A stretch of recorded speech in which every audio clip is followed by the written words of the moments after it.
I think when I introduce the Reformed faith to someone, I want to say to them also, it's not just the 5 points. That's soteriology. It's not even just the 5 solas. It's an entire way of life. And that's why I came to R.C. Sproul some years ago and I said, R.C., you've got to write a book on the totality of the Reformed faith to comprehend all of life. And because, Henry Meader in 1959 came out with this book, The Basic Ideas of Calvinism. He added 3 or 4 things to the points. Leonard Coppas did 10 points of Calvinism. But I said to R.C., these books are very old now. They're out of date. And we need something that really comprehends all of life to live to the glory of God, also in terms of godliness, piety, worship. Because a lot of people call themselves Calvinists today actually still live fairly worldly lives, and they haven't embraced the Reformed concept of worship. There's so much more here. And just think of Calvin himself.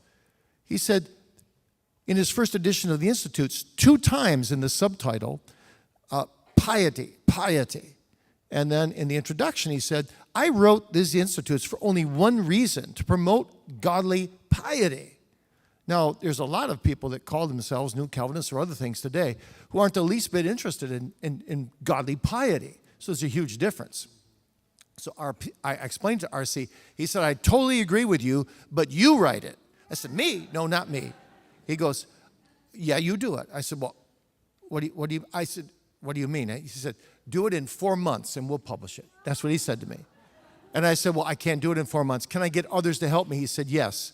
And that's how the book, Living for the Glory of God, was formed. I got St. Clair Ferguson, Michael Haken to do 9 chapters. I did 19, but I got them to help me in areas where I felt I was a little weak. And so we're presenting 28 points of Calvinism, a robust, warm, comprehensive way of life in every area of life. Reformed view of marriage, Reformed view of child rearing.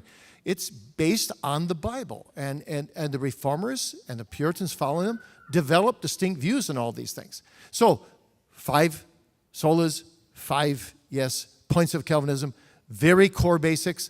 But really, I say to people, it's an entire way of life lived out of the Scriptures. Yeah.